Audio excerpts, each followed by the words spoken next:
Hello students, welcome back to my channel सीख ले। आज हम बात करने वाले हैं पास्ट परफेक्ट टेंस की। इस टेंस के अगर हम वाक्यों की बात करें तो उनके अंत में आया था, गया था, लिया था, दिया था, चुका था, चुके थे, चुकी थी आदि आते हैं। या ये कहें कि कोई कार्य भूतकाल में जो पूरा हो गया था उसके बारे में जो वाक्य होता है वो पास्ट परफेक्ट टेंस में आता है। अगर वो हाल ही में पूरा हुआ तो वो पास्ट इंडेफिनेट में आएगा, और अगर वो काम वर्तमान में पूरा हुआ है तो वो प्रेजेंट परफेक्ट टेंस में आएगा। इस चीज को आप पिछले वीडियोस में देख सकते हैं। तो आगे उदाहरण देख लें।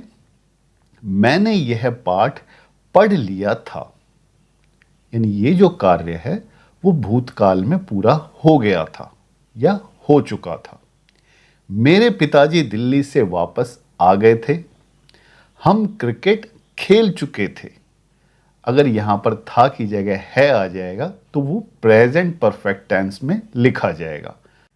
एक बात ध्यान रखने की है, प्रेजेंट परफेक्ट में या पास्ट परफेक्ट में समय आ जाए जो ये बताए कि ये काम कब पूरा हुआ था, तो उसे पास्ट इंडेफिनिट टेंस के नियम से लिखेंगे। जैसे उदाहरण देखें, मैं यह पाठ कल पढ़ चुका था। मैं यह पाठ कल पढ़ चुका हूं।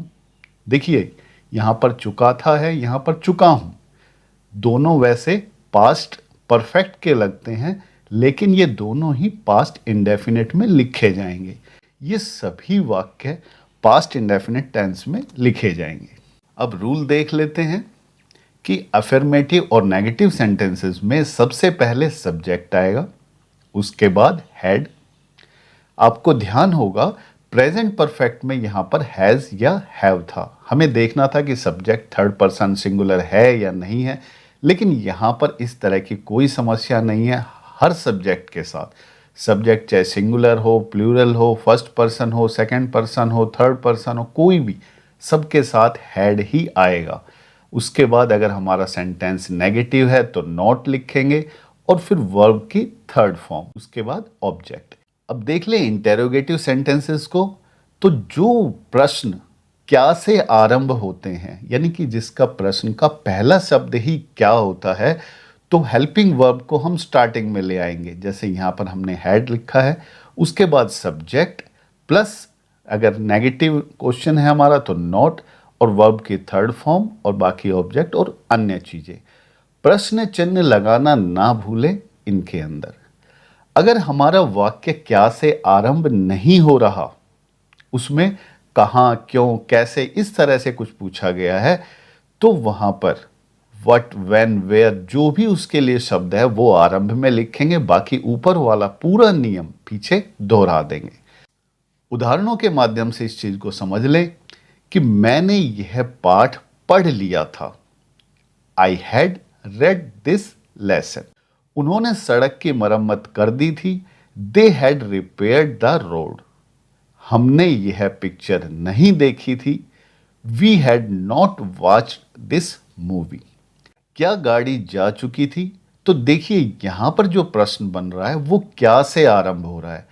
तो ये जो प्रश्न का जो पहला नियम है ये लागू होगा। हमें सिर्फ हेल्पिंग वर्ब स्टार्टिंग में ले आनी है। बाकी सामान्य वाक्य की तरह इसको हम लिखेंगे, हैड द ट्रेन लेफ्ट। हमने अपनी पुस्तकें दोहरा ली थी। We had revised our books. मेरे भाई ने इस पद के लिए आवेदन किया था।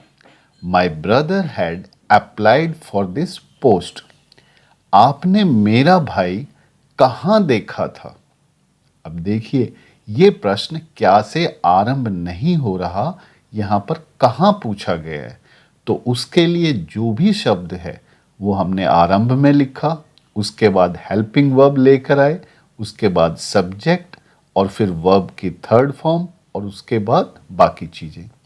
तो where had you seen my brother? तुम्हारी पुस्तक किसने नहीं लौटाई थी? तो किसने के लिए हु आ गया।